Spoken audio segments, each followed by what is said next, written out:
Muchas gracias. Bien, muy buenas tardes, bienvenidas, bienvenidos nuevamente a estas jornadas sobre temas atinentes a la función de las secretarías instructoras de los tribunales laborales federales. A nombre de la Asociación Mexicana de Juzgadoras, AC, su servidora Gabriela Garza, como vocal de dicha asociación, les da la más cordial de las bienvenidas a esta ya la cuarta sesión de nuestras jornadas. Es muy importante reiterarles que por favor tengan sus micrófonos apagados en respeto a la persona ponente para que todas puedan aprovechar sus conocimientos y experiencia que nos viene a compartir el día de hoy. Bien, bueno, en este caso les quiero comentar que el tema que se va a abordar, sí, sí se escucha, ¿verdad? Sí, pues así se escucha. Muchas gracias, gracias, maestro. Bien, entonces, el tema que se va a abordar es la continuación del que ustedes iniciaron con el juez Francisco Orozco el viernes pasado.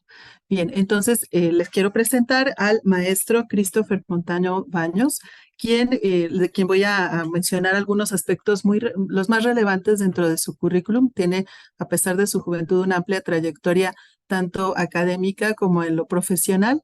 Entonces, solamente para que ustedes tengan estas pequeñas referencias de quién va a ser su ponente en el día de hoy. El maestro Christopher Montaño Baños es licenciado en Derecho por la Universidad Autónoma de Aguascalientes y maestro en Derecho Constitucional y Amparo por la Universidad Cuauhtémoc Campus Aguascalientes.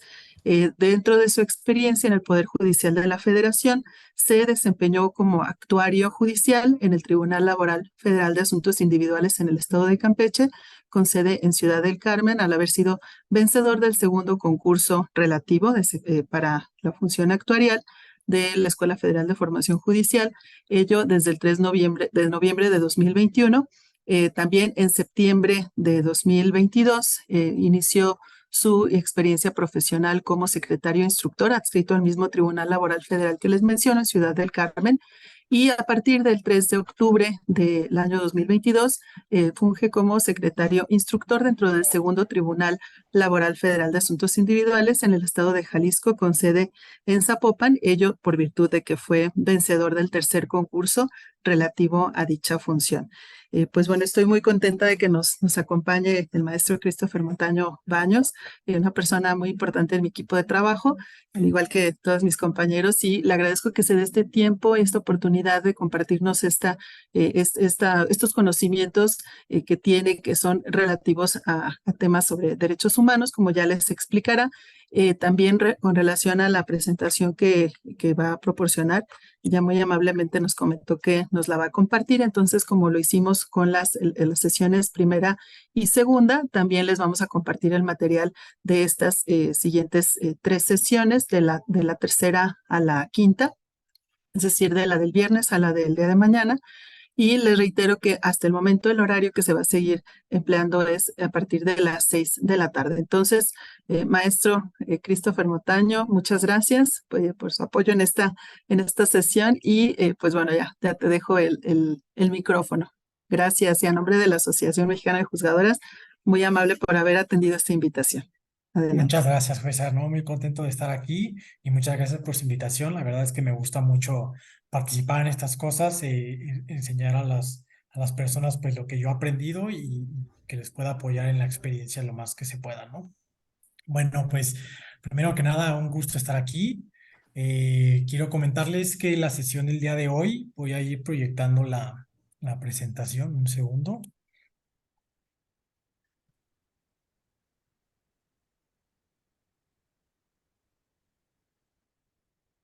La sesión de hoy va a ser es el tema de la quinta sesión, nada más que por un tema de logística se tuvo que hacer el cambio con la ponente que iba a ser la presentadora del día de hoy de la sesión cuarta. Ella será el día de mañana y yo seré el día de hoy. Esta quinta sesión tratará sobre lo que una parte muy fundamental de lo que son los derechos humanos, principalmente lo que son las cláusulas de interpretación constitucional, la interpretación conforme, principio por persona, y veremos los derechos humanos en el ámbito laboral a través de diversas sentencias que ha emitido tanto la Suprema Corte de Justicia de la Nación como la Corte Interamericana de Derechos Humanos. Esto a la luz de su jurisprudencia que nos impacta o que impacta en la materia laboral, y principalmente viendo estos dos derechos, que es la igualdad y no discriminación, su enfoque diferenciado, y la libertad de asociación. Es muy importante, primero que nada, bueno, esto yo se los estoy platicando también desde la perspectiva de cómo se manejó en los concursos pasados estos temas. Es muy importante que tengan presente que los derechos humanos, a raíz de la reforma del año 2011 y en adelante, son la base fundamental para cualquier procedimiento jurídico, sea de índole civil, penal, administrativa, laboral, en cualquier tema que ustedes quieran. Los derechos humanos se han convertido en esa vertiente fundamental que es nuestra base al momento de emitir una sentencia. Es muy importante que lo tengan presente, ya que tanto para el examen teórico como para el examen práctico, la realidad es que se los van a enfocar en los temas de derechos humanos. Les van a dar ejemplos, preguntas, el examen práctico enfocado a una sentencia en temas de derechos humanos, obviamente con la materia laboral, pero muy enfocado a derechos humanos, porque la realidad es que es el tema principal del mundo jurídico hoy en día, no nada más en México, sino en todo el mundo.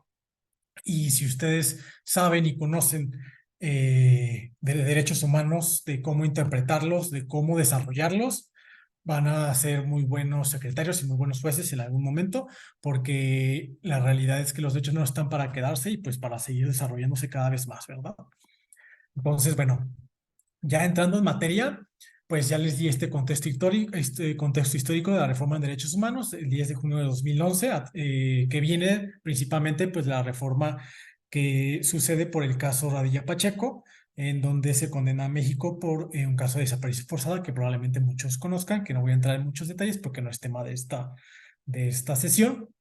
eh, esa importancia de los derechos humanos en ese ámbito jurisdiccional, como les comentaba, a raíz de ellos es que se pueden desarrollar pues las sentencias de materia laboral. Si bien el derecho laboral es un derecho humano, hay muchos derechos que están involucrados, como de igualdad de género, estabilidad en el empleo, seguridad social, y obviamente depende de uno como interpretador jurídico al momento de resolver, ya sea desde la parte de elaborar un proyecto de sentencia hasta ya de emitirlo, y durante toda la tramitación del procedimiento, en la fase escrita, con las prevenciones, con todo esto que se tienen que hacer para ir encaminando hacia la resolución del problema, pues siempre hay que tener en revista estos derechos humanos y cómo es que se tienen que interpretar.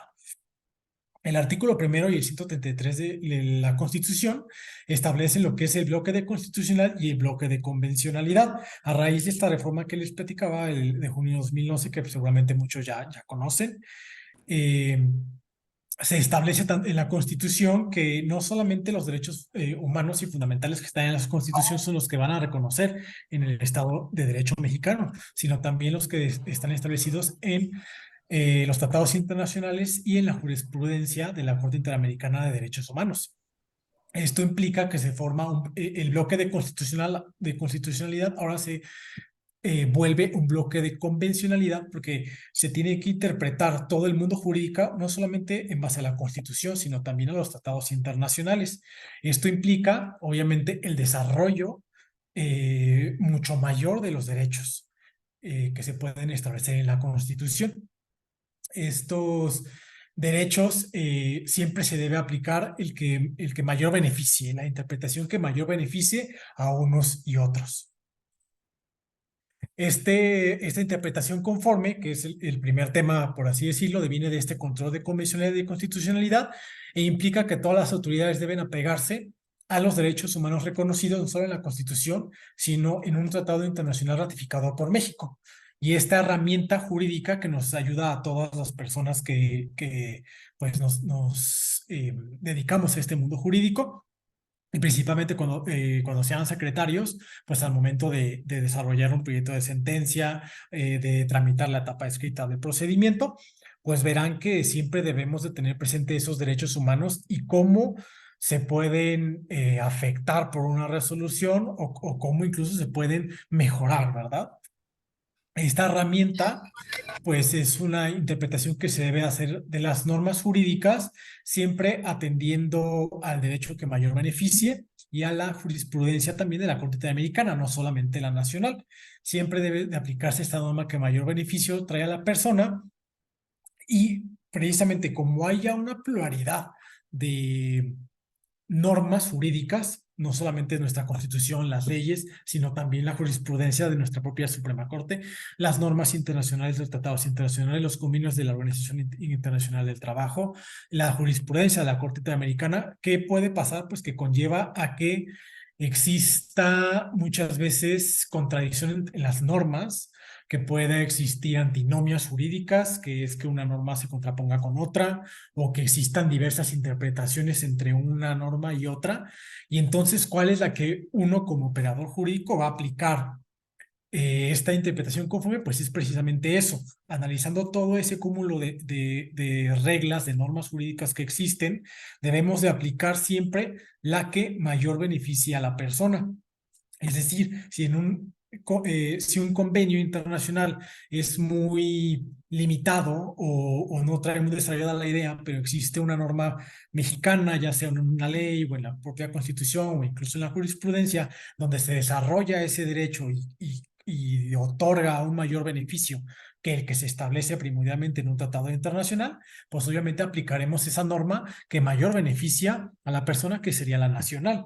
Caso contrario, al reverso, normalmente si se han dado cuenta y han estudiado las normas internacionales, la Declaración Universal, la Convención Americana de Derechos Humanos, la Declaración Belén do Pará, todas estas podrán ustedes observar cómo las normas son muy interpretativas y muy abiertas. Realmente se hace de esta manera para que los estados pues vayan desarrollando y también la propia jurisprudencia cada vez más estos derechos conforme al caso concreto.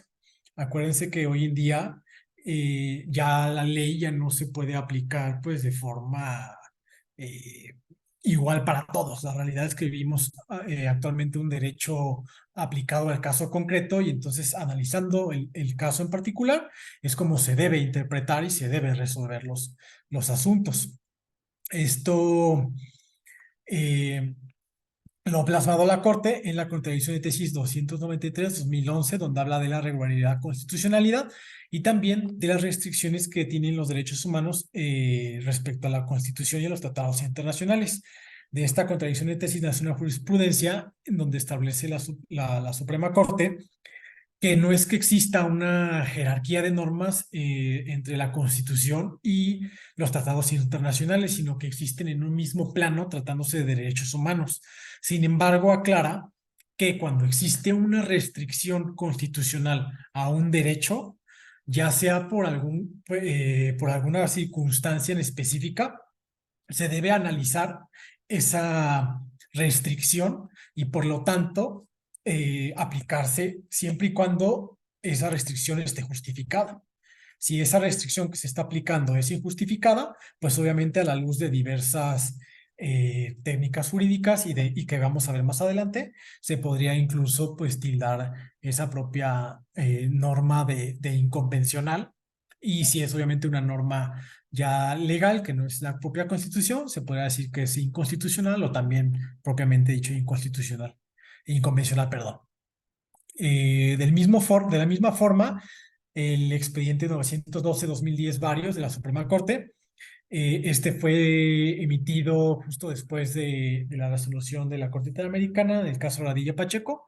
La Corte estuvo analizando qué podía ellos implementar para pues atender esta resolución de la Corte Interamericana, en donde se sentenció a México pues por mal manejo en temas de desaparición forzada y también de la propia ley al no aplicar los tratados internacionales que había ratificado el Estado mexicano. Y precisamente aquí el Poder Judicial de la Federación, a través de la Suprema Corte, comenzó a hablar ya de la interpretación de las normas internacionales y del principio por persona, que es el que veremos en la siguiente diapositiva.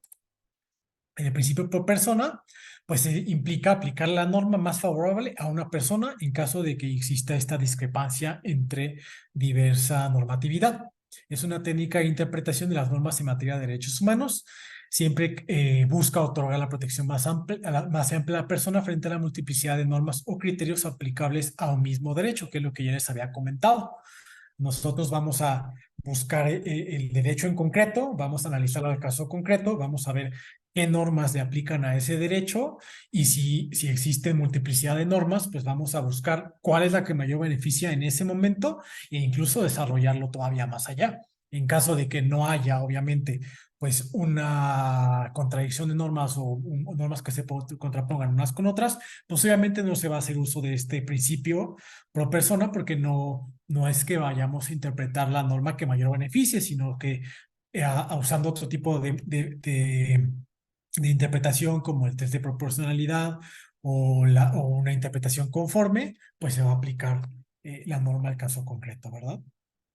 Eh, este principio por persona también, junto con la interpretación conforme, trajo consigo que la jurisprudencia internacional siempre será aplicable para para el Estado mexicano, sea o no parte de la sentencia que fue emitida por la Corte Interamericana. Aquí tiene nada más ciertas precisiones que la propia Corte desarrolla en estos asuntos que ya les había comentado y que vamos a ver también más adelante. Cuando México no es parte, se deberá atender a las particularidades del caso concreto en específico para valorar la aplicabilidad de esa jurisprudencia al caso mexicano.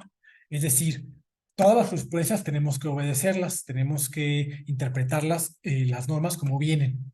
Pero cuando una norma no sea, una de estas sentencias no sea por el Estado mexicano, sino sea, por ejemplo, para el Estado de Perú, para el Estado de Chile, tendremos que valorar si ese caso en concreto puede aplicarse al caso concreto que estamos analizando en el derecho mexicano.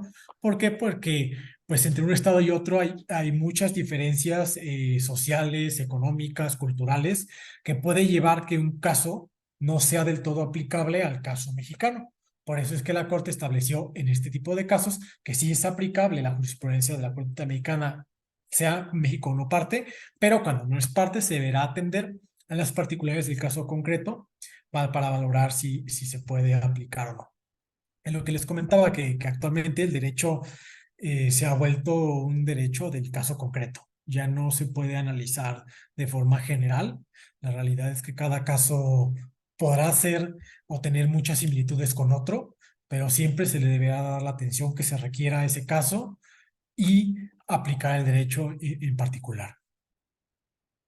Ahora bien, eh, para entrar ya en el jugo de estos derechos, de lo que es que vienen en el examen y que les van a preguntar y que además también va a ser materia de su sentencia que probablemente les vayan a hacer y materia para cuando sean secretarios toda la vida, su vida laboral en la que ustedes estén emitiendo sentencias. Vamos a analizar diversas eh, sentencias que ha emitido tanto la Suprema Corte como la Corte Interamericana. Estas sentencias iremos platicando un poco de cada una de ellas, en qué consistió, e iremos también platicando sobre los derechos que se tocaron ahí, las diversas interpretaciones que le fue dando tanto la Suprema Corte como en su caso la Corte Interamericana.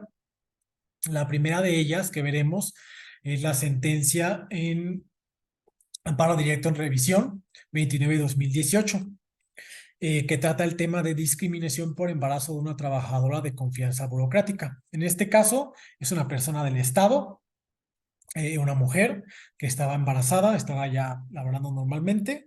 El patrón, la entidad estatal, decidió despedirla mientras estaba embarazada y presenta su juicio laboral, obviamente argumentando que pues, fue despedida durante el embarazo y que el patronal pues actuó de forma incorrecta, lo despidió de forma injustificadamente.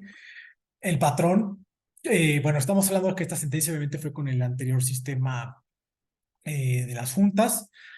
Y obviamente en estos casos existía la reversión de la carga de la prueba cuando el patrón ofrecía el trabajo. Entonces lo que buscó el patrón fue ofrecer el trabajo, tratar de probar que era de buena fe y revertir la carga de la prueba.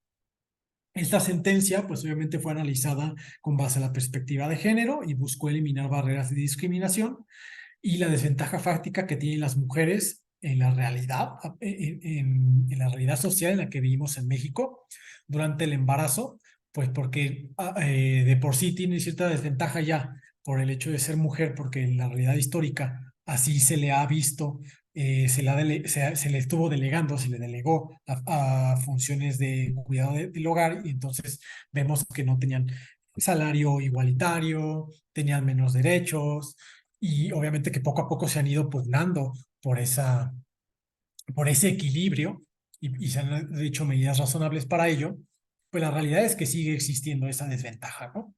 Y uno de ellos pues sea en el embarazo. Muchas veces los patrones pues se dan cuenta que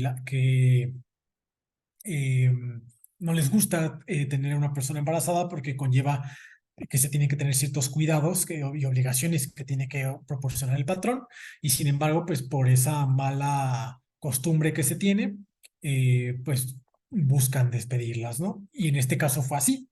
La despiden, ella alega que fue discriminada por embarazo, y la corte, al analizar el caso en concreto, se da cuenta que la Constitución no establece al momento de hablar sobre la estabilidad en el empleo, no hace distinción en una persona embarazada si ésta para conservar su empleo tiene que ser de confianza o no.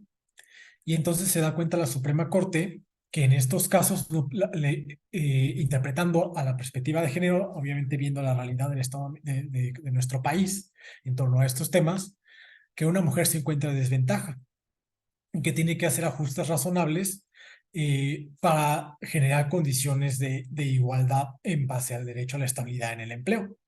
Y entonces dice, a pesar de que los trabajadores de confianza no tienen derecho a la estabilidad en el empleo, en estos casos, al tratarse de una mujer embarazada, sí debe conservar su empleo y tiene derecho, y es una excepción, a la falta de estabilidad en el empleo de una persona de confianza, precisamente por esa condición tan importante que surge del embarazo y esa vulnerabilidad a la que se enfrentan.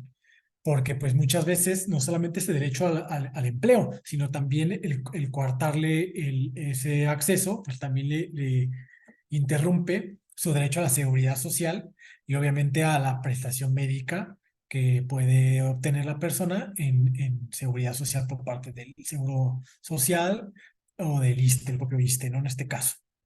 Entonces, la Corte analiza el caso y es de donde surge esta jurisprudencia, en donde establece que en casos de embarazo, por la realidad discriminatoria en la que vivimos, pues no existe una reversión de la carga de la prueba.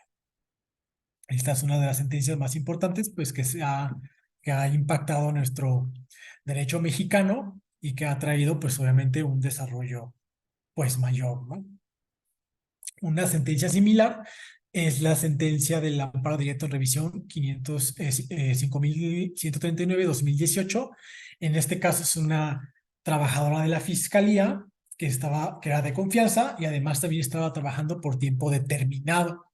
En este caso, no hubo un despido, se le terminó el contrato mientras ella se encontraba embarazada, y al analizar el caso en concreto, la Corte estableció que al tener ella esa protección constitucional de conservar su empleo durante el embarazo, no puede vencer un contrato de esta forma, aunque sea de confianza y menos de base, sino que se debe prorrogar en el tiempo que dure el embarazo para no afectar ese derecho de la persona trabajadora mujer.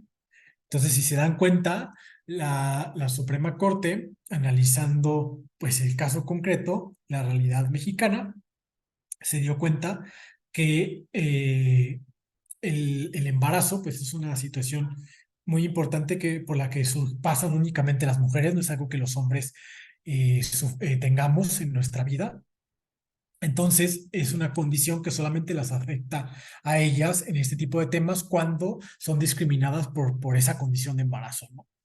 Y como les comentaba, la Corte analizó esta situación y obviamente aquí analizó el caso y decidió que se debía de prorrogar este contrato porque no se le puede privar a la persona trabajadora mujer embarazada de este derecho.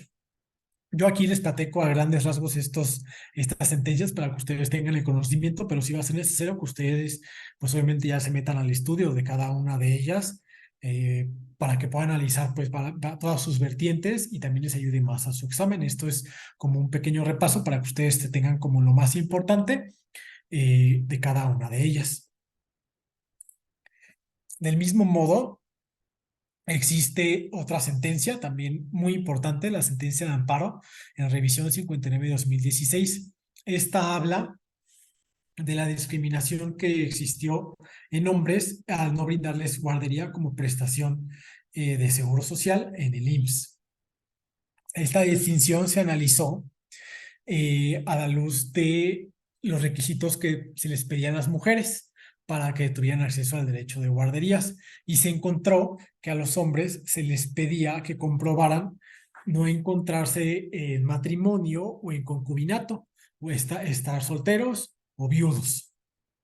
Y entonces la corte se dio cuenta que había una distinción extraña, podríamos decir, una distinción, una categoría sospechosa en la ley porque le pedía más requisitos a un hombre que a una mujer para poder acceder a este derecho a tener guarderías. Eh, obviamente se dio un trato inequitativo en el tratamiento del cuidado de los hijos y analizó la Corte que esta discriminación se derivó de un estereotipo de género, pues a la mujer no se le pedía esos requisitos de encontrarse soltera, porque en ese estereotipo de género, la mujer es quien cuida de los hijos. Y por lo tanto, como es quien cuida de los hijos, pues ella es lógico en esa vertiente que ella vaya a cuidar a los hijos y entonces ella necesita que se los cuide una guardería. Sin embargo, el hombre, en este estereotipo también de género, quien es quien trabaja, pues se le debe no se le debe de pedir más requisitos porque si tiene una esposa, ella es quien va a cuidar a los hijos. Y si está trabajando, entonces va a entrar a la guardería de la mujer, pero no del hombre varón, no del hombre, ¿no? Como tal. Entonces, claramente existió esta categoría sospechosa, una discriminación en razón de género en la norma del Seguro Social, porque establecía, con base a estereotipos de género, que el hombre tenía que tener más requisitos para poder acceder a estas prestaciones de guarderías, pero siempre, si se dan cuenta, fue más bien enfocado a cómo se le ve en el mundo, se le veía en el mundo jurídico a las mujeres en el mundo laboral como aquellas que por discriminación, que son quienes cuidan a los hijos, ¿no? Y entonces generaba este tratamiento distinto en el cuidado de los hijos y entonces se tuvo que analizar y otorgar una misma condición tanto para hombres como mujeres, porque en la realidad es que no es así el caso, ¿no? Hay mujeres que trabajan y que trabajan también cuidando a los hijos y que tienen su trabajo aparte y por lo tanto se debía de igualar estas condiciones para uno y otro. Aquí es muy importante comprender que la igualdad implica que todos somos iguales ante la ley. Hay una igualdad de derecho, que es que en la ley se establezca esta igualdad, y una igualdad de hecho, ya que en la realidad esa igualdad aplicada realmente esté otorgando esa igualdad. Y la no discriminación, pues implica eh, evitar distinciones que impidan el goce de un derecho a una persona. Viéndolos de estos dos lados, este enfoque diferenciado entre uno y otro, puede existir una ley que trate a todos iguales, pero en la realidad del hecho se esté impidiendo el acceso a un derecho a una persona.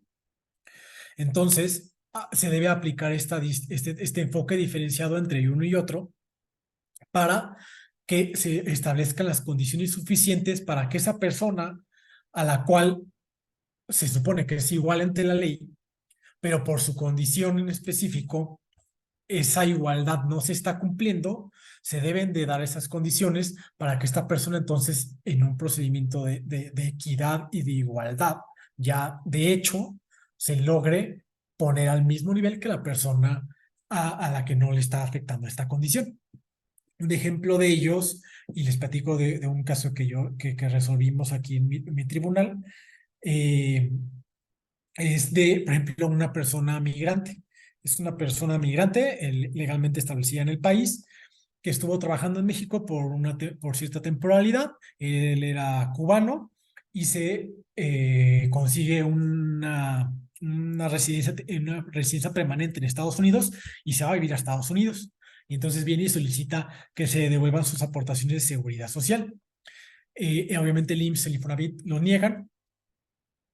¿Y qué pasa aquí? Al analizar el caso en concreto, nos dimos cuenta que la ley establece de forma general para todos que las aportaciones se regresarán siempre y cuando se cumplan ciertos requisitos con base a la ley de seguro social. Rápidamente, dos de ellos es que cumplan 60 o 65 años, dependiendo de la ley que le aplique, del momento de la pensión que le aplique, ya sea de cesantía de avanzado vejez, y que reúna un número determinado de semanas de cotización, dependiendo también de la ley que le aplique, ya sea la ley del 73 o ley de 97. En este caso, eso es como la norma general para todas las personas que pues es aplicable para todos, ¿no? Se supone que ahí hay una igualdad en la ley. Sin embargo, en este caso en específico, por la condición de migrante que tenía la persona de trabajador temporal y que nada más estaba aquí por un cierto momento porque se fue a vivir a Estados Unidos por una residencia permanente que lo otorgaron de aquel lado, que implica que esta persona ya no va a volver a regresar a trabajar a México.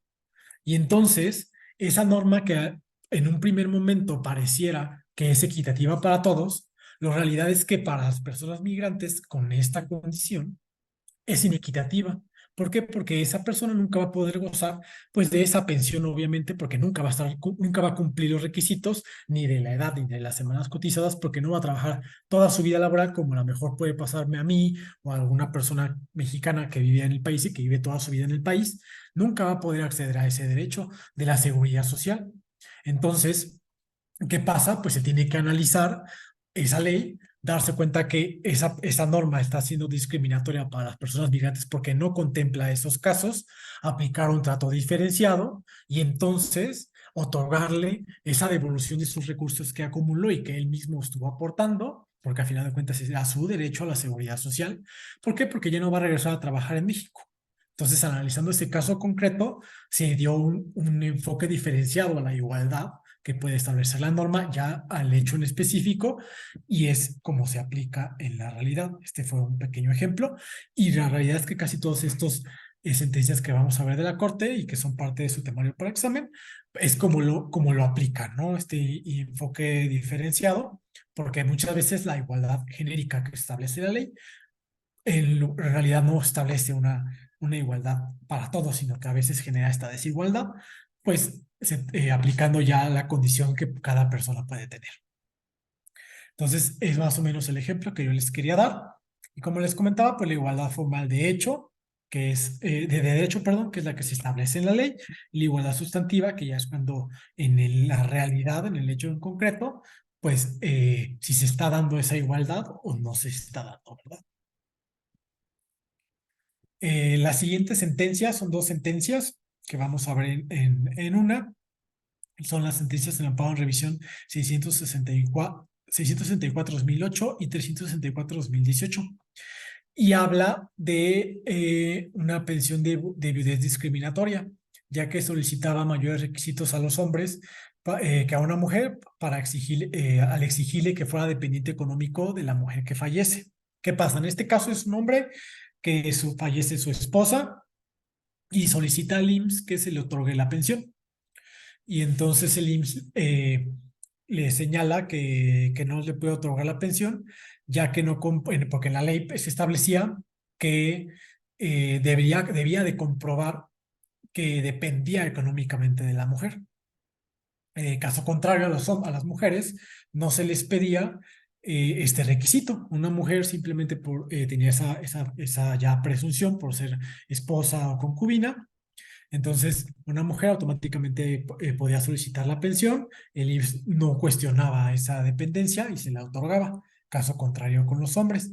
En este caso, también se dio un trato diferenciado e injustificado en la norma. Aquí sí fue ya específicamente la norma en concreto quien hacía el trato diferenciado por una discriminación por este tipo de género, de forma genérica. Pues, ¿por qué? Porque como el hombre trabaja, eh, no le, o sea, por este estereotipo de que el hombre es quien trabaja y la mujer no, al hombre se le exigía más requisitos para que comprobara si realmente dependía de la mujer y a la mujer por el otro lado no, como ella normalmente, o así se generaba el estereotipo, no trabajaba, pues en ese estereotipo decía, pues a ella no hay que requerirle esos requisitos, ¿no?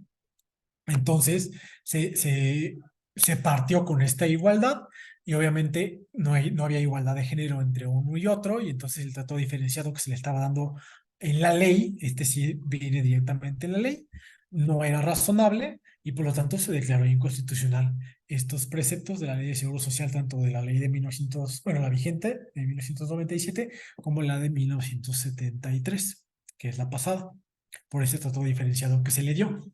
En este caso, como vimos, el trato que se le dio desigual vino directamente de la ley. En el caso que yo les platicaba, por ejemplo, la norma, al ser genérica para todas las personas, no es que fuera la norma, no, la norma no otorgaba un trato diferenciado, sino que era el hecho el que lo otorgaba. Otra sentencia importante es la sentencia de amparo directo en revisión 9/2018, que obviamente es muy famosa porque habla de las personas trabajadoras domésticas. En este caso, la Corte analizó una persona que tenía trabajando, me parece, más de 20 años para su patrón, en este caso. Vivía hasta en el lugar, les daba de comer a los hijos, ahí estuvo muchísimo tiempo y pues obviamente la despidieron.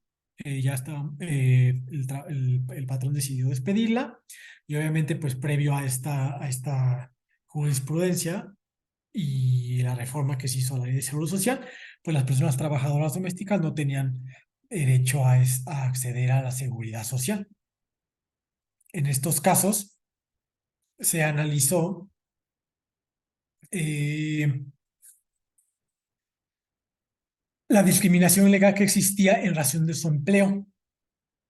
¿Por qué? Porque la ley hacía un trato diferenciado. Eh, Como se puede ver, eh, la norma establecía para estas personas trabajadoras del hogar que se tenía que, a ellos les daba, las hacía voluntarias, no las hacía obligatorias, y entonces generaba que pues a una persona que trabajaba en el hogar no le inscribían en el seguro social. Y a la Corte analizar este caso en concreto se dio cuenta que la mayoría de estas personas en el empleo del hogar eran mujeres y que la vulnerabilidad era una doble discriminación por razón de su empleo, porque le daban una categoría inferior al empleo en el hogar y también del mismo modo por la condición de ser mujer. Obviamente esta doble discriminación pues generó muchas condiciones de marginación y vulnerabilidad para las personas trabajadoras del hogar. En esta sentencia, la Corte obligó al Instituto Mexicano del Seguro Social para que se creara el programa piloto, a través del cual se iba a proporcionar seguridad social a las personas empleadas del hogar. Este derecho a la seguridad social pues debe atender estas particularidades del trabajo del hogar. Eh, Precisamente, como ustedes saben, pues el derecho a la seguridad social es un derecho que todos tenemos por el simple hecho pues de ser personas trabajadoras, y la diferenciación que estaba haciendo la ley en estos casos pues no era justificada, no había una razón realmente para no otorgar esta prestación y este derecho a las personas trabajadoras del hogar. Desgraciadamente tuvieron que pasar muchos años, si se dan cuenta, pues fue hasta el 2018 con esta sentencia que se implementó antes, pues estas personas no gozaban de esta seguridad social y pues desgraciadamente muchas vivían en condiciones de marginación y pues no se les ofrecía la protección y el acceso a este derecho tan fundamental como es la seguridad social y que pues tenían que darlo, ¿no? Eh, Otra sentencia muy importante es la sentencia en amparo directo en revisión 47/2013. En esta se analiza la reparación del daño por acoso laboral y la Corte al analizar el asunto se da cuenta que la reparación, bueno, en estos casos el daño que puede causarse por acoso laboral puede reclamarse en muchas vías, ya sea la laboral, a través de una rescisión de contrato, por ejemplo, en donde pues obviamente se va a pedir las indemnizaciones correspondientes, la vía civil a través del daño moral que puede haber ocasionado este acoso laboral, daño psicológico y demás que puede haber ocasionado, a través de la vía penal, cuando obviamente el daño, el acoso laboral es tan extremo que puede llegar a generar consecuencias del índole penal e incluso administrativa en caso de cuando este acoso laboral viene de servidores públicos, que se pueda dar un caso de responsabilidad administrativa por incurrir en faltas eh, a la labor, ¿no? Y de otra índole. En esta misma sentencia, la Corte analiza que hay diversos requisitos que se deben cumplir atendiendo a la vía en la que se reclame para poder comprobar y generar las consecuencias jurídicas que deban ser pertinentes para el acoso laboral. En este caso en concreto, la persona que sufría acoso laboral lo demandó en la vía civil a través del daño moral. Manifestaba que le había generado un daño psicológico y diversos daños morales en su persona, emocionales, por el acoso laboral que sufría en su empleo. A esta persona en el trabajo la acosaban, la trataban de amedrentar, la, le asignaban tareas que nadie quería, eh, la hostigaban en horario laboral, le asignaban ciertos horarios, la movían de un lugar a otro, con tal de generar pues este acoso, ¿no? La Corte en esta propia sentencia se da cuenta que no hay una regulación específica para el acoso laboral o el mobbing. La realidad es que no existe, viene establecido ahí en la ley laboral, pero no vienen eh, cómo acreditarlo en el caso concreto. Y entonces, primero parte para definir qué es el acoso laboral y pues es esa actividad o esa conducta de una persona o de un grupo de personas que busca amedrentar o intimidar a otra persona, en este caso en el ámbito laboral, compañeros de trabajo, para excluirla de forma sistemática. Y dice que hay tres niveles. El nivel horizontal, que es que se da entre colaboradores, compañeros de trabajo que están en el mismo nivel. Entre ellos se da este acoso, ya sea de una persona hacia otra persona o de un grupo de personas hacia otra persona o hacia otro grupo de personas, de forma vertical ascendiente, es decir, del superior jerárquico al inferior, que también puede ser de forma individual o colectiva, y al revés, de ascendiente del inferior al superior jerárquico, porque también se puede dar que, aunque a lo mejor no es tan común o se hace más de forma colectiva, que los trabajadores que tienen un nivel inferior lleguen a realizar el acoso contra la persona que es de nivel superior. En este caso en concreto, la Corte no le dio la razón a la persona que estaba pidiendo que estaba demandando este daño moral, porque en la vía civil el que afirma debe probar. Acuérdense que aquí se tiene que atender a las reglas de la vía en que se reclame. Entonces, en estos casos, la parte actora, que era el trabajador, pues tenía que probar primeramente y da a la Corte estos pasos a seguir. Primeramente, se debe de probar el objetivo de la conducta de la persona que dice ser el agresor, cuyo objetivo debe ser, obviamente, intimidar, segregar, amedrentar a la persona trabajadora, ¿no? Ese debe ser su objetivo con la conducta. Otro objetivo es que esta agresividad o esta conducta que se da a través del acoso laboral debe darse entre compañeros de trabajo, ya sean de inferior, como les dije, de superior a inferior o al revés o del mismo nivel. También debe de visualizarse como una conducta sistemática, es decir, que es reiterada, que se genera de forma común en el tiempo, es constante que la está realizando. Porque también la Corte analiza que puede darse el caso de que a lo mejor en un momento de estrés, pues pueda pasar algún momento que haya algún conflicto, pero puede ser un conflicto nada más y ya, ¿no? Entonces este conflicto pues no significa que haya un acoso hacia esa persona. Para que se dé tiene que ser de forma sistemática, de forma común, corriente, continua. El acoso también debe de ser de la forma en como lo describe la víctima, porque a final de cuentas debe de probar los extremos de su acción. Y finalmente, el daño debe ser cierto y comprobable. Si él argumenta que tuvo un daño moral, un daño psicológico y un impacto emocional, pues se debe de comprobar cómo es que este daño pues se ocasionó, ¿no? Y como les comentaba, en este caso en concreto, no se pudo comprobar el daño moral o psicológico que se le había ocasionado al trabajador y por lo tanto la Corte no le dio la razón. Y por eso aquí lo más importante es que se debe atender a la vía en que se reclama, la materia en la que se reclame, porque aplicarán los principios pues de cada una de la materia, ¿verdad? Para cómo se valore. Muy bien. Otra sentencia muy importante es la que surgió de la acción de inconstitucionalidad 33-2015. Volvemos al tema de la discriminación. Esta habla de la discriminación que se dio a personas de espectro autista.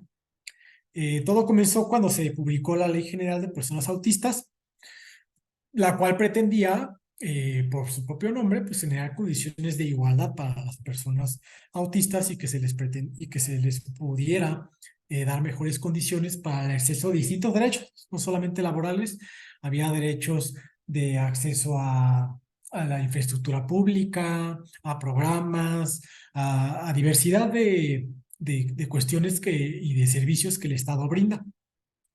Y se decidió meter en esta ley el tema del trabajo para las personas autistas. Y establecieron en uno de los artículos que las personas autistas para poder trabajar debían de tener un certificado médico expedido por un pues médico autorizado para ello, que tuviera obviamente su cédula profesional vigente, y que solamente así pues se podía acceder al trabajo, ¿no? Era un requisito que se pedía en la ley y que obviamente obligaba a los patrones o les facultaba para pedirles este permiso cuando una persona con este espectro autista quisiera acudir y acceder a un trabajo, ¿no? Aquí en este caso, por ejemplo, una ley que pretendía generar condiciones de igualdad para estas personas, la realidad es que pues hizo lo contrario, generó una barrera para que estas personas pudieran acceder a un trabajo. ¿Por qué? Porque en la Constitución no se establece ningún tipo de restricción al trabajo para que tú puedas acceder a él. Y entonces lo analiza a la luz de la Constitución y se da cuenta que esta norma está pidiendo más requisitos para trabajar que los que la propia Constitución y la propia Ley Federal del Trabajo establece para ello. Y entonces, obviamente, ya se está dando un trato desigual, este sí, en la propia ley, a estas personas. Pretendió ser una medida positiva, como les comentaba, pero pues en realidad fue una barrera que impidió el goce de este derecho y generó una estigmatización. ¿Por qué? Porque un estigma significa cómo se le ve a una persona desde el aspecto social, cómo la sociedad ve a una persona o a un tipo de personas que tengan alguna condición en específico. En estos casos, como se les estaba requiriendo un permiso para trabajar por un médico, Pareciera entonces que la persona, es lo que dio a entender, no estoy diciendo que así yo lo vea ni nada, sino que así fue como se generó la ley, ese estigma de que las personas con espectro autista pues no tenían capacidad para trabajar, ¿no? Que tenían que tener un certificado de un médico que dijera, no, pues sí, esa persona efectivamente sí puede trabajar, cuando la realidad es que estas personas, eh, por su condición médica, pues no les implica que tengan una incapacidad para el trabajo, ¿no?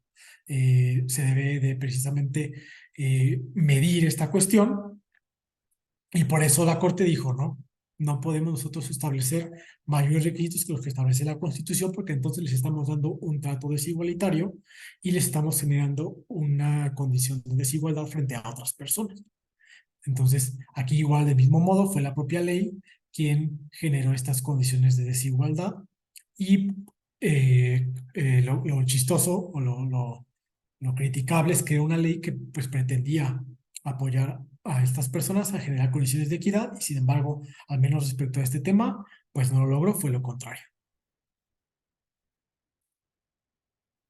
Ahora bien, otro tema importante, otro derecho importante deriva de la opinión consultiva 18-2003 que generó México ante la Corte Interamericana de Derechos Humanos, en donde se analiza la condición jurídica y el derecho de los migrantes. Esta sentencia es muy importante porque se analiza si un migrante, bueno, sí, México solicita apoyo para que le establezca la Corte Interamericana en base a su jurisprudencia e interpretación, si una persona migrante que trabaja en México, eh, no que sin tener ya sea que tuviera un, un permiso para trabajar en el país o no, tenía pues derecho a que se le reconocieran los derechos laborales. En estos casos, eh, la Corte Interamericana establece que todos los estados deben respetar y garantizar, obviamente, la igualdad y la no discriminación de todas las personas. Y entonces señala pues, que se deben de generar condiciones para que todas las personas, independientemente de su condición, puedan acceder a estos derechos. Y entonces, la Corte Interamericana, en esta opinión consultiva, establece que el derecho al trabajo, el derecho que nace, todas las prestaciones que derivan de esta cuestión, surge por el simple hecho de ser persona trabajadora, no por cualquier otra condición, independientemente de si es mujer, hombre, persona con espectro autista, menor de edad, eh, inmigrante, eh, tenga permiso no para laborar en el país. Y entonces se da cuenta que los migrantes que no están con residencia legal en México, pues obviamente sufren una condición de desigualdad y de vulnerabilidad muy grande. ¿Por qué? Porque muchas veces, bueno, no muchas veces, estas personas normalmente viajan de un país a otro, pues buscando mejores condiciones para vivir. Y muchas veces, en la mayoría de los casos, pues lo hacen eh, al hacerlo de forma ilegal, pues obviamente llegan con pocas condiciones para vivir en el país.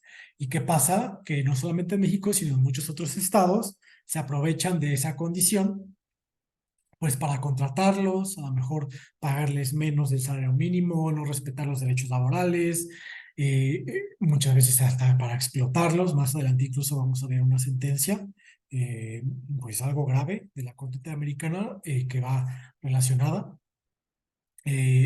cómo los explotan, pues porque como son personas que no tienen condición legal en el país, pues muchas veces los patrones abusan y generan muchas más condiciones de vulnerabilidad y desigualdad. Y entonces la Corte Americana le dijo al Estado mexicano que no, que independientemente de su condición migratoria, el derecho al trabajo y todas las prestaciones derivadas de ello se otorga por el simple hecho de ser persona trabajadora, independientemente de cualquier otra condición que existiera. Y entonces le dice el Estado mexicano que si una persona migrante, sea ilegal o no, trabaja en el país, se le tienen que reconocer los mismos derechos que se les reconocen a una persona mexicana que trabaja día a día, ¿no? También en esta misma sentencia estableció la Corte Interamericana que esta obligación de respetar esos derechos laborales no implica la obligación de dar empleo a los migrantes, sino únicamente implica de respetar esos derechos que ya adquirieron por su calidad de ser personas trabajadoras. Y entonces, algo muy importante también que aquí toma la Corte Interamericana y que muchas veces, todavía a veces hay discusiones, es que tanto el Estado como las personas, los particulares, las personas jurídicas que están en el ámbito jurídico que no son diversas al Estado, deben de respetar también los derechos humanos. Y entonces establece un precedente muy importante porque los derechos humanos antes se creía que eran nada más para que el Estado los protegiera, que el Estado era quien debía de respetarlos y protegerlos, que entre particulares pues no se podía, ¿no? Porque estaban en una condición de igualdad. Sin embargo, no es así. Los derechos humanos se deben de respetar por todas las personas, entre particulares y entre relaciones de suprasubordinación, ¿no? Y entonces, obviamente, en esta sentencia, en esta opinión consultiva, la Corte Interamericana refiere que no solamente el Estado tiene que respetarlo, sino también tiene que generar condiciones internas, ya sea a través de la ley, de inspecciones laborales y demás, para que en los trabajos se respeten estos derechos humanos. Y entonces la carga del Estado es mucho mayor, porque no nada más tiene que velar porque por él cumplir los derechos, sino también tiene que observar que otras personas cumplan los derechos, no solamente el Estado. Y es algo muy importante porque en los demás casos que veremos de la Corte Interamericana, precisamente es lo que ocurre. Si bien el Estado no es el principal violador de los derechos, se convierte en garante de estos derechos y por lo tanto al no velar por su cumplimiento, pues obviamente termina también por violarlos, ¿no? Ahora bien, uno de los casos más importantes de la Corte Interamericana de Derechos Humanos que pueden verse en materia laboral es este caso de los trabajadores de la Hacienda Brasil Verde contra Brasil, que habla sobre la esclavitud y la trata de personas. Les voy a hablar a grandes rasgos de qué trató. Esta era una hacienda que se encontraba ya en Brasil, en donde se habían hecho diversas denuncias desde el año 2000, desde 1995, perdón, 1996, porque había personas que estaban viviendo en el lugar y que tenían condiciones deplorables. Vivían en condiciones de marginación, vivían en el lugar y parecía que las denuncias referían que parecía que los tenían ahí trabajando forzadamente y pues los denunciaron, ¿no? El Estado genera diversas inspecciones, los manda a revisar y efectivamente detecta que las personas al llegar al lugar pues vivían 15 personas en un cuarto de 10 metros, eh, con cucarachas en el lugar, con comida, los tenían ahí viviendo, los obligaban a trabajar 12 horas seguidas, no los dejaban salir, y entonces se empezó a detectar un modo de operación de esta hacienda, en donde buscaban a gente en condiciones de vulnerabilidad, que tuvieran marginación social, migrantes, personas en condiciones de extrema pobreza, les ofrecían empleo, les decían, no, yo te ofrezco empleo, te ofrezco vivienda, aquí vas a vivir, te voy a pagar y te vamos a alimentar y demás. Entonces los engañaban a las personas pues obviamente en busca de mejorar sus condiciones para vivir, acudían a estos lugares, se los llevaban a la hacienda y en la hacienda pues era todo lo contrario, ¿no? Decían, pues sí, aquí vas a vivir, pero tienes que pagar renta, tienes que pagar tu alimento y por lo tanto, y estos eran costos muy elevados y obviamente el salario no les alcanzaba. Y entonces, ¿qué generaba? Que las personas las tenían ahí en condiciones de esclavitud y obviamente, pues, en esta trata de personas, porque los manipulaban para llevarlos a una hacienda a trabajar para ellos en condiciones pues muy malas y inequitativas, ¿no? Aquí lo grave fue que a pesar de que el Estado al realizar estas inspecciones lo detectó, pues no generó realmente las medidas adecuadas para atender la problemática. Simplemente le señaló al patrón que debía pagar indemnizaciones por estas personas que estaban ahí trabajando y, y le obligó a comprometerse a mejorar sus condiciones de trabajo, a generar alguna que otra ahí, prestación para los empleados, nada más.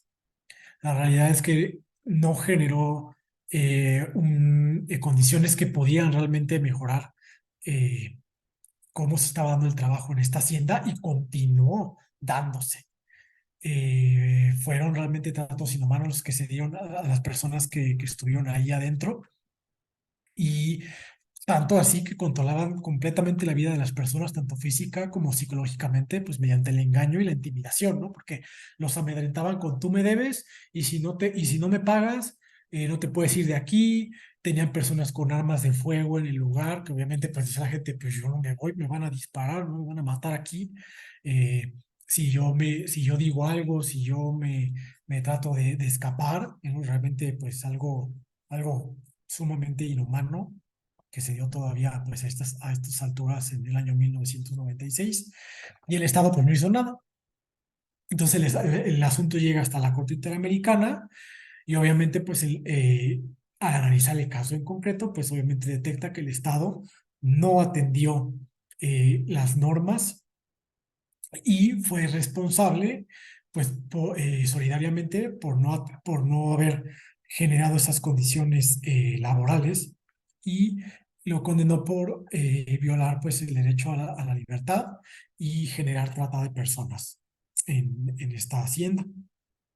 También lo condenó a realizar investigaciones penales, a obviamente generar indemnizaciones. Aquí las indemnizaciones que otorga la Corte pues son en dólares y son realmente remuneratorias pues para tratar de compensar todo este tiempo y todas estas violaciones que se dieron, que obviamente sabemos que son violaciones que nadie, que nunca las vas a poder reparar al 100%, este tipo de experiencias ni de vivencias, pero pues al menos la Corte Interamericana lo que busca es eso, ¿no? Que se pueda de alguna forma generar esa indemnización, esa reparación indemnizatoria y además también, pues a través de la difusión y la sentencia en sí misma, que reconoce que estas personas pues fueron violadas en sus derechos. Esta sentencia es muy importante porque algo con lo que se van a topar si ya trabajan en un órgano jurisdiccional o cuando sean secretarias, pues es esa cuestión de cómo a muchas veces a lo mejor el Estado mexicano, a través del Poder Ejecutivo, pues no realiza las inspecciones que debe de realizar, ¿no? Y cómo muchas veces los asuntos que nos llegan a nosotros se podrían haber evitado con inspecciones regulares que hubiera realizado el área pertinente, la Secretaría del Trabajo y Previsión Social, en caso federal, pero que no lo hacen, ¿no? Y desgraciadamente pues ya llegan con nosotros los asuntos a lo mejor ya muy graves, en donde pues tenemos que atender esa realidad y pues en su momento emitir la sentencia que deba emitirse, obviamente viendo todos estos parámetros y no solamente resolver por resolver, sino como les comentaba, en el caso concreto, atendiendo a a los derechos humanos, ¿no? Les platico un poquito de estos casos que vean, porque en su examen, cuando les toca hacer su sentencia, pues les van a poner un caso de una sentencia al azar, les van a dar un expediente y ustedes van a tener que integrarla desde el principio, analizarlo, y eso sí les comento, obviamente son sentencias en materia laboral, pero no crean que les van a dar una sentencia de ordinario. Les van a dar sentencias donde ustedes tengan que aplicar derechos humanos. Todas las personas que he conocido que han hecho estos exámenes han sido casos diversos, pero en todos tienen que ya sea analizar perspectiva de género, analizar un derecho fundamental a la seguridad social, discriminación, igualdad. Entonces, lo que ellos buscan es ver cómo ustedes eh, desarrollan esa argumentación y desarrollan esos derechos. Entonces, como les comentaba, los derechos humanos son súper importantes Y les pongo el ejemplo, nosotros aquí en el tribunal tuvimos otro caso, también en materia de seguridad social.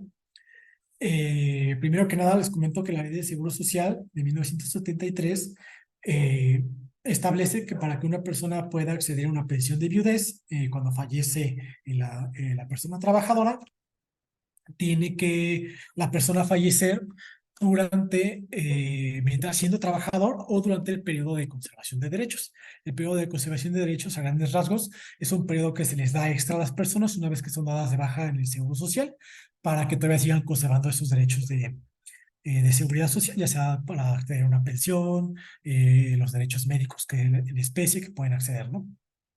En este caso en concreto, la persona no falleció, desapareció. La desaparición en el año 2008 y eh,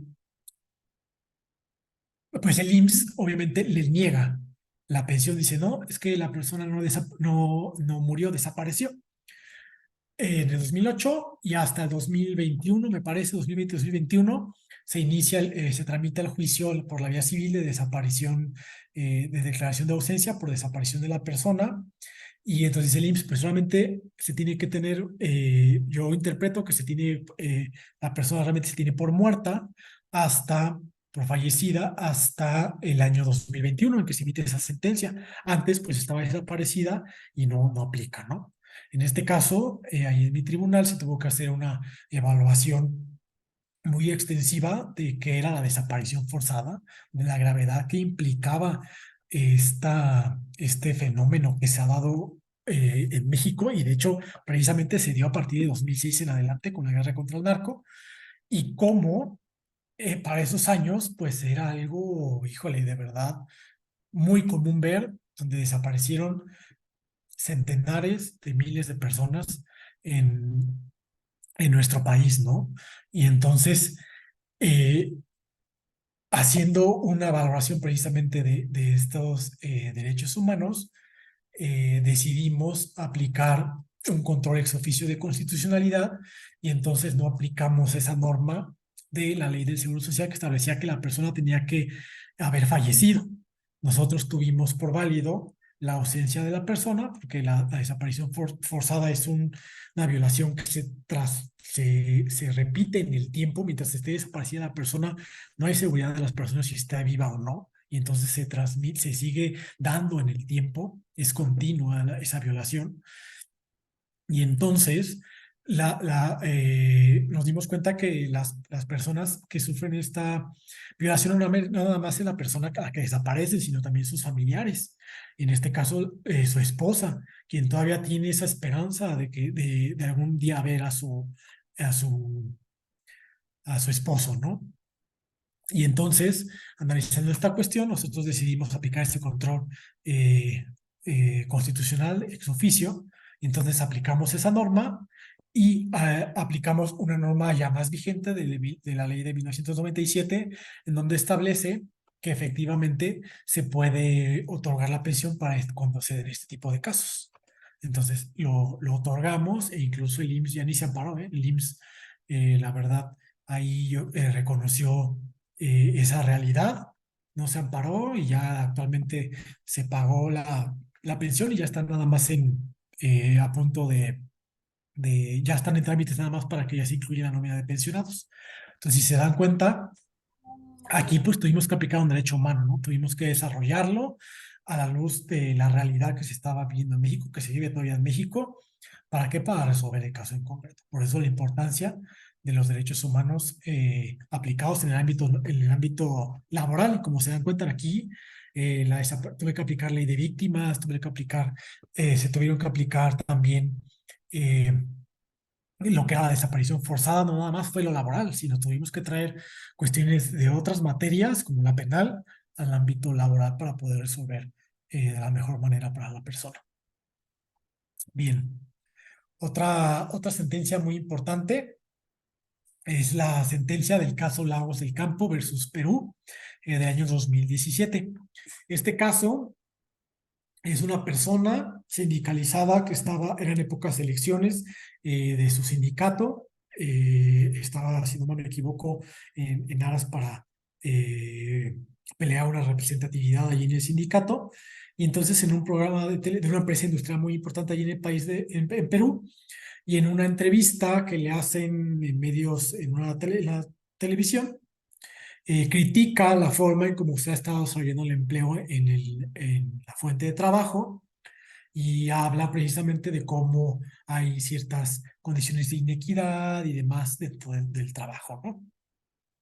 Obviamente el patrón, pues al enterarse, lo despide en vísperas de estas elecciones sindicales, obviamente impide que esta persona pueda participar, ya sea tanto para ejercer su voto como para ser votado, y obviamente pues genera un despido de irregularidad, vulnera la estabilidad en el empleo y también conlleva una violación a la libertad de expresión y de asociación.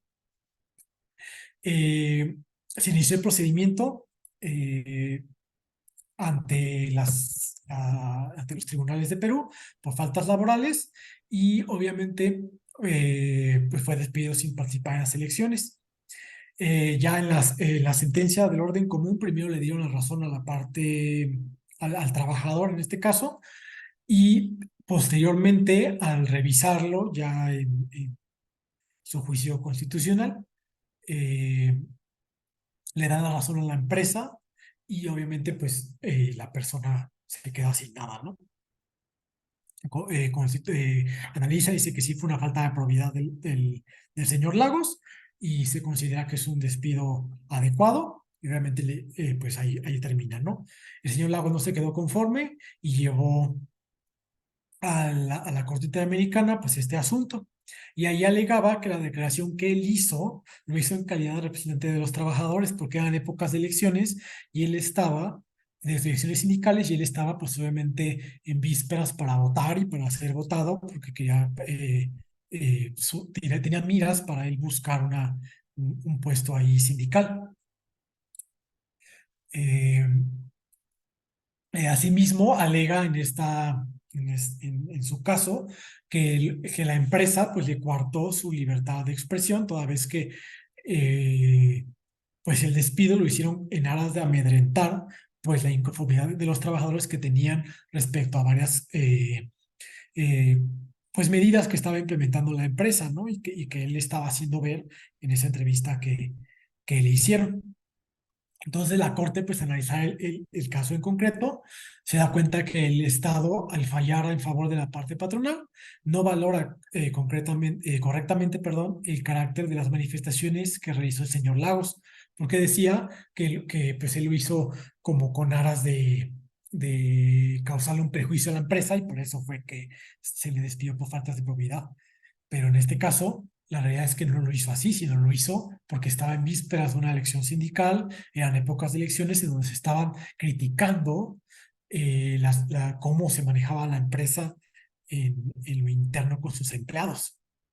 Y entonces, la Corte Americana, al obviamente analizar estas manifestaciones, dice, no hay una afectación porque no afectó a un tercero, no afectó a la empresa, porque eran críticas que le estaba haciendo de su posición de representante patronal y por lo tanto, pues no impactaban, ¿no? Y entonces aquí dice que el Estado no tuteló adecuadamente el derecho a la estabilidad en el empleo porque pues no valoró concretamente estas manifestaciones del señor Lagos y pues lo tuvo por despedido cuando no debió haber así, porque en realidad la actitud del patrón se hizo en ánimo de amedrentar no solamente al trabajador, sino a los demás trabajadores sindicales que estaban con él. ¿Por qué? Porque, pues obviamente dice, no, pues yo ya no me voy a manifestar ni nada porque lo despidieron, ¿no? Era generar esa intimidación de aquí no vas a decir cómo se hacen las cosas, sino lo que yo digo, ¿no? Lo que el patrón dice es lo que se hace, y entonces generó esa condición de intimidación hacia otros trabajadores. Entonces se da cuenta la Corte Interamericana que también pues, se viola ese derecho de asociación.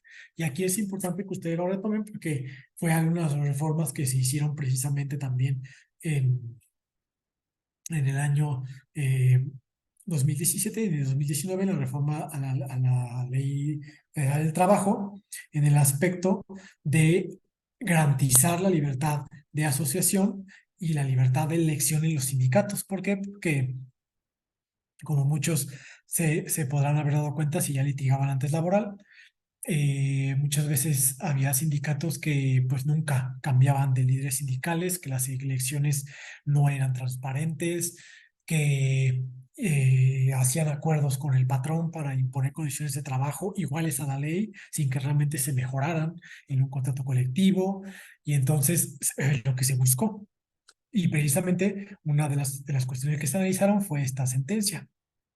eh, Se dan cuenta que este derecho a la asociación no solamente implica crear sindicatos, sino también asociarse con otras organizaciones distintas a los sindicatos para fines laborales o para fines de los trabajadores, como en este caso el señor Lagos, que a pesar de que estaba también para cuestiones sindicales, pues se asoció con diversas organizaciones para denunciar las malas prácticas que estaba realizando la empresa para la que trabajaba. Y entonces la Corte Interamericana establece que al señor Lagos se le privó de participar en elecciones, ya que además de que lo despidieron injustificadamente de su empleo, pues también no lograron que él pudiera, no permitieron más bien que él pudiera votar ni ser votado, ¿no? Y entonces estableció que además de haber vulnerado el derecho del señor Lagos, también vulneró la propia representación de los trabajadores y el derecho a acceso a la justicia, ya que no se valora el derecho interno y eh, analiza dos vertientes de derecho de asociación y el derecho sindical. La persona trabajadora puede asociarse no solamente con sindicatos, sino con otro tipo de organizaciones laborales para defender a los trabajadores, y tiene dos dimensiones: la del individuo, la de la persona en concreto, quien puede asociarse libremente a esa asociación sindical, y la del grupo como un todo, que implica este grupo ser representante de ese trabajador y también ser representado, ¿no? Que la persona que se asocia pueda ver en ese líder sindical esa representación que quiere tener para defender sus derechos. Y entonces dice que se violó en ambos ámbitos. Una, por parte del señor Lagos, al no poderle permitir votar ni ser votado en esas elecciones, y también la del grupo de trabajadores, quien no pudo votar por él, que era una de las personas que estaba buscando ser representante, y obviamente pues a coartar ese derecho de asociación. Entonces, si se dan cuenta, aquí implicó múltiples derechos violados, no solamente el derecho a una estabilidad en el empleo ocasionado por el despido injustificado, sino también a la libertad de asociación y a la propia libertad de expresión que sufrió, ¿no? Y como les decía, pues este despido tuvo la finalidad de amedrentar pues a los trabajadores de esta comunidad industrial. Me parece que esta es la última sentencia que son importantes y que, bueno, son parte del temario para también su examen. Solamente quisiera platicarles un poquito de algunas sentencias recientes que han emitido la Suprema Corte respecto a, igual a estos dos temas que vimos, que fue la igualdad, la no discriminación y la libertad de asociación, principalmente la igualdad. Como podrán ver, la Corte ya ha establecido que el derecho a la pensión se puede otorgar tanto a una cónyuge, a una persona cónyuge, como a una persona concubina al mismo tiempo. ¿Por qué? Porque en la realidad en México se ha dado mucho el caso específicamente de, de hombres que tienen una relación con su esposa y además tiene también una relación al mismo tiempo con su concubina y mantiene a ambas familias al mismo tiempo. Es algo muy común en nuestro país y que obviamente la norma, al no contemplarlo, generaba condiciones de desigualdad. ¿Por qué? Porque independientemente de que existiera un matrimonio previo al concubinato, la realidad es que la persona trabajadora mantenía las dos familias al mismo tiempo. Puede darse el caso en que ya no viva con una persona, sino con la otra, y ya ni siquiera tenga relación por ejemplo, con la esposa, pero sí con la concubina, pero nunca se divorciaron. Eso se puede probar en juicio, y entonces sí, a quien le podría corresponder sería la concubina, analizando el caso concreto, cuando ya no había una dependencia ni una relación con la esposa, por ejemplo. Pero en este caso en concreto que analizó la Corte, sí existía la dependencia con ambas personas. Le pagaba pues alimentos tanto a su esposa como a la concubina. Y entonces la Corte pues se dio cuenta de esa realidad de nuestro país y estableció que atendiendo la igualdad de circunstancias, que se estaba discriminando a la concubina por su condición, por su estado civil de concubina y no de matrimonio. Entonces era un trato desigual que se estaba dando, y en su resolución condenó a que se otorgara la pensión a ambas personas, precisamente analizando la igualdad, en este caso, eh, esta condición de estado civil, de preferir al matrimonio sobre la realidad fáctica de hecho al concubinato, ¿no? Entonces, para que vean hasta dónde puede extenderse pues esta igualdad y los enfoques diferenciados que se le puede dar. Es muy importante que ustedes valoren que la igualdad y en general cualquier derecho humano, nosotros como futuros, ustedes más bien como futuros secretarios, yo también me incluyo, jueces que están en el día a día resolviendo los casos, el caso concreto, son quienes dan la dimensión de los derechos. Y los derechos humanos, a ser progresivos, siempre hay que desarrollarlos cada vez más. Eh, Les aseguro que más adelante un derecho que a lo mejor ahorita consideramos que ya está muy avanzado, a lo mejor en 20, 30 años, va a estar lo triple de desarrollado, ¿no?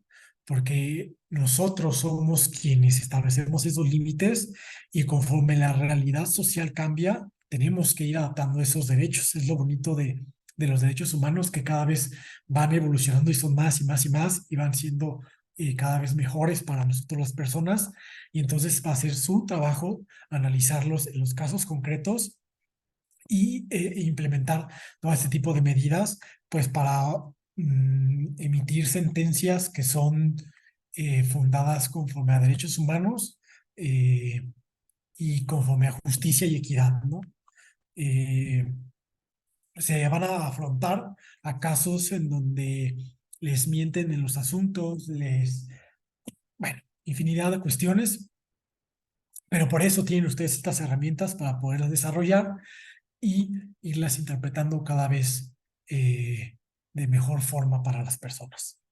Y bueno, pues pasamos a un eh, pequeño espacio de preguntas y respuestas sobre los temas que ustedes tuvieran alguna eh, cuestión que quisieran que aclarara o alguna pregunta. Estoy a sus órdenes.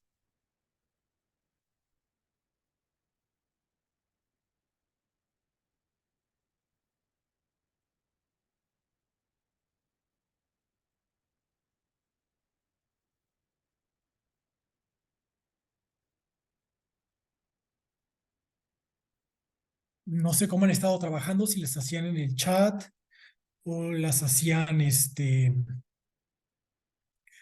en, les daban acceso al micrófono. Sí, buenas noches nuevamente. Es como gustan las personas participantes, Ok, ya sea o intervenir a través del uso del micrófono. ok, muchas gracias. Si tienen alguna Gracias. duda, estoy aquí para resolver alguna pregunta, o sea, estas sentencias, además a los derechos, interpretación, lo que gusten.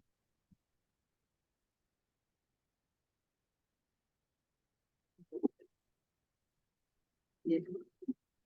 Sí, me parece que tenemos ya una pregunta en el chat. Si pudiera, por Sí, favor, maestra. así es. Fue vulnerado el derecho a la estabilidad laboral pero también el derecho a la libertad de expresión y al derecho al acceso a la justicia, porque no se valoró correctamente el caso en concreto al valorarlo como un despido justificado, cuando no debía haber sido de esa forma, y también el derecho de asociación, porque acuérdense que les comentaba que en ese caso en particular, pues era una persona que estaba en vísperas de participar en elecciones sindicales y que pues dichas manifestaciones, dichas críticas las hizo precisamente su representación laboral que estaba, de los trabajadores que estaba realizando. Entonces, de esa sentencia pues se vulneraron múltiples derechos, incluido la estabilidad laboral, libertad de expresión, libertad de asociación sindical y el acceso a la justicia.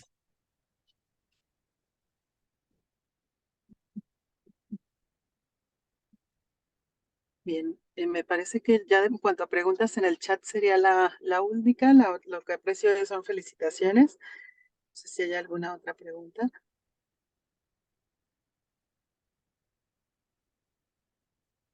Yo, profesor, en esta última sentencia, que aunque no venga en el examen, pues no sabemos qué tal que venga en el práctico.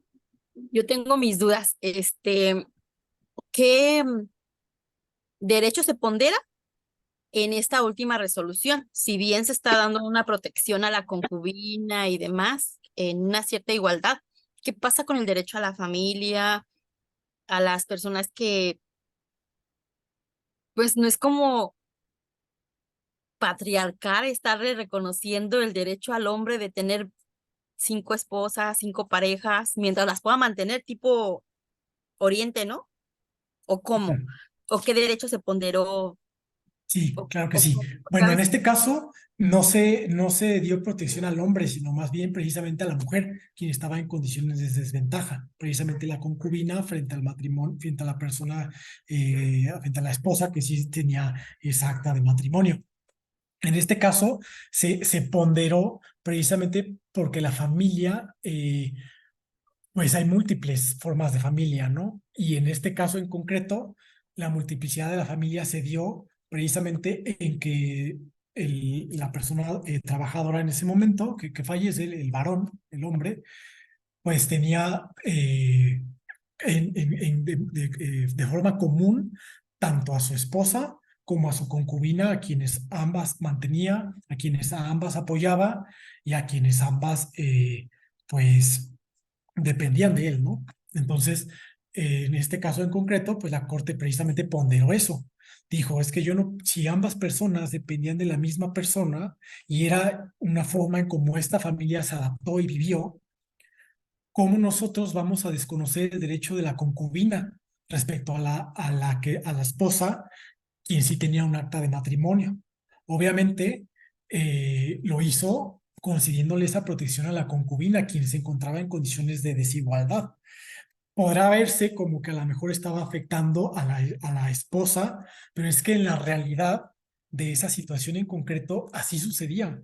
En la realidad, el esposo mantenía a las dos personas, eran sus dependientes económicos y por lo tanto, pues ambas personas tenían derecho a ese acceso. Caso contrario, como el otro caso que les comentaba, que se diera de que, por ejemplo, estaba con una esposa, a lo mejor tuvo una concubina, pero después se separó de la concubina y ya no volvió a tener acceso con esa persona. En el juicio ya se desahogan las pruebas necesarias y todo y se comprueba que efectivamente ya no mantenía la concubina, que incluso ya ni siquiera tenía relación con ella. Entonces ahí sí obviamente pues se va a buscar aquí, beneficiar a quien realmente tenía ese derecho, que era la esposa. Pero en este caso en concreto se ponderó porque ambas eran personas que se veían beneficiadas con el trabajo del esposo. Y por lo tanto, al ponderar, tuvo que generar condiciones de equidad porque estaba en desventaja la concubina. La esposa tenía a su favor pues esa presunción de que estaba casada, pero la concubina no. Entonces, a quien se le estaba vulnerando el derecho era la concubina. No, esto no implica reconocer, obviamente, o estar a favor de la multiplicidad de parejas o de que el hombre pueda tener 20 mujeres o 5 o 4 o las que sean, ¿no? Sino más bien implica reconocer que la realidad se da, aunque uno no quiera, es algo que se da, no hacer de la vista gorda, porque al final de cuentas uno podía haber dicho, pues hay que dárselo a la esposa y se nos acabó, ¿no? Pero dejas a la concubina en un estado de indefensión y de vulnerabilidad, pues al también no apoyarle con ese sustento que recibía en la realidad, ¿no? Entonces, lo que se hizo fue ponderar ambos derechos y precisamente por eso se otorgó a ambas personas, porque era la solución pues más conveniente que menos afectaba a las personas, a una u a otra.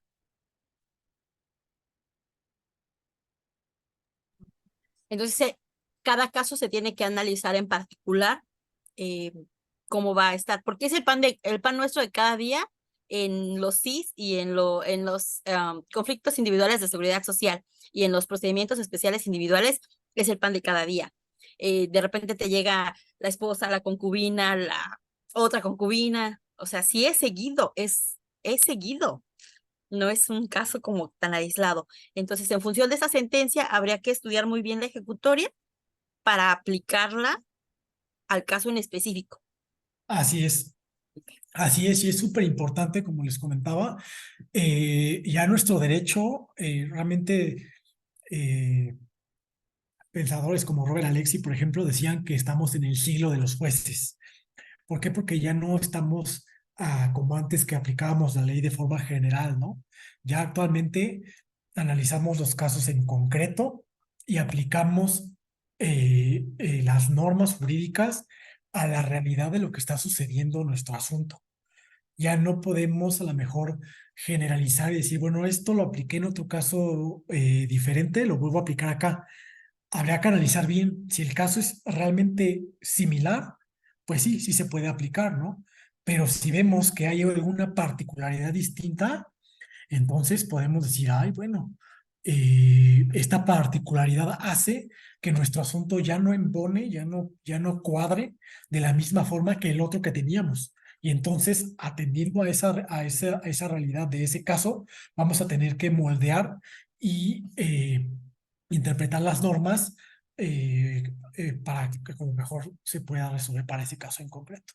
Entonces sí, la realidad es que yo te entiendo, también esto es puro sí la mayoría de los asuntos y precisamente hay que atender pues la realidad de los asuntos, como les comentaba, se van a poder enfrentar a mentiras, a muchas cosas que luego suelen pasar en los asuntos, pero están ustedes no quedarse con esa indiferencia y resolver por resolver, sino realmente estudiar los asuntos, resolver las cuestiones y ahí se van a dar cuenta que nuestro derecho laboral, previo al menos a la entrada en vigor de esta nueva reforma, no se estaba realmente muchas veces resolviendo conforme al caso concreto, sino se resolvía de forma general, aplicando jurisprudencias a rajatabla y a lo mejor esa jurisprudencia ni siquiera era aplicable al caso concreto.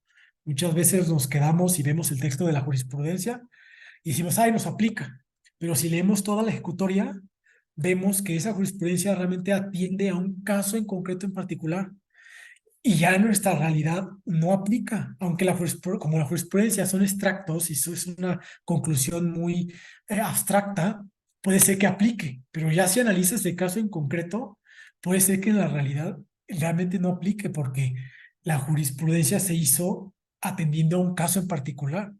Y si bien se vuelve de forma genérica, si tú tienes un caso que es diverso y que se diferencia de ese por alguna cuestión en particular, puedes decidir no aplicar una jurisprudencia, ¿no? Y decir, es que no la puedo aplicar porque este caso no es el mismo que la Corte resolvió por esta cuestión y por lo tanto debo analizar este otro aspecto que ya me genera que tenga que analizar desde otra perspectiva el derecho o el asunto.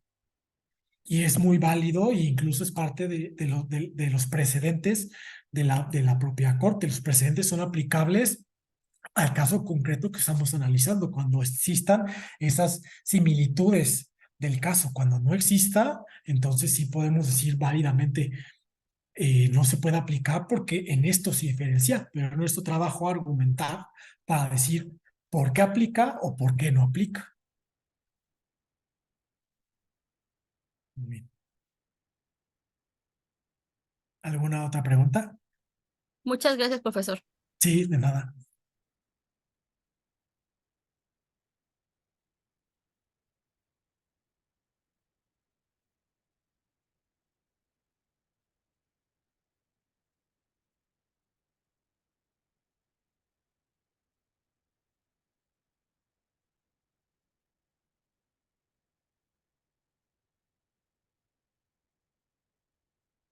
Pues a Irma creo que ya no hay más preguntas. No, ya no alcanzo a ver el chat, pero me parece que no. Mm, No sé si alcancé a ver. ¿Sí, no? Yo nada más quisiera abonar, bueno, no sé si me escucho porque venía manejando, que efectivamente el caso que nos expuso el profesor, quizás es una realidad que no nos guste o que no estamos tan acostumbrados, de lo que se vive más cotidianamente de lo que quisiéramos o de lo que supiéramos, y que muchas personas, como dice, se le vulneran sus derechos y no se le reconocieran, así como en el caso que se expuso, se reconoció. Eh, es una sentencia, me parece importante, y que pues bueno, cuando ya se vislumbran esas situaciones, cuando la persona fallece, desgraciadamente es cuando a lo mejor se da uno cuenta que existe otra familia, ¿verdad? Y que bueno, en el caso concreto de esa sentencia, que bueno que se le reconoció. Esa sería nada más mi contribución. muchas gracias.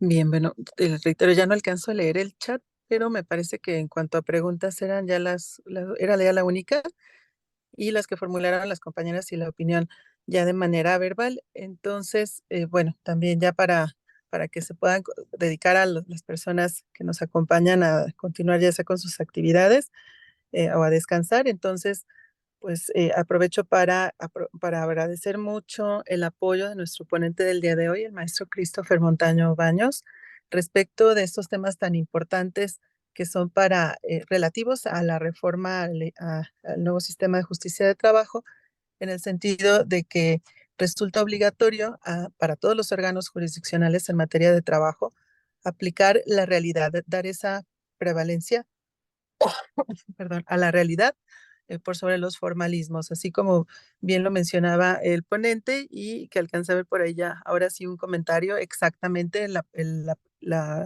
principio de realidad es una de las principales aportaciones de nuestro nuevo sistema para efecto de poder llegar a conocer la verdad histórica, y esa verdad que nos va a permitir realizar nuestro trabajo y juzgar con toda la equidad posible. Entonces, pues muchas gracias nuevamente, maestro Christopher.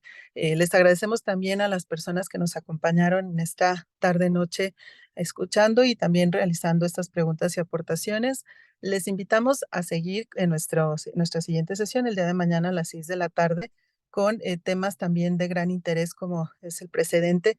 Nos va a acompañar una maestra que forma parte del el Centro de Estudios Constitucionales de la Suprema Corte de Justicia de la Nación, y pues también les esperamos. Les reiteramos que quienes no se hayan inscrito, por favor lo hagan en la liga conducente. Vamos a tratar de colocarla en el chat para que ustedes también puedan ingresar. Entonces, muchas gracias, muy buena noche y que descansen. Gracias, maestro Christopher.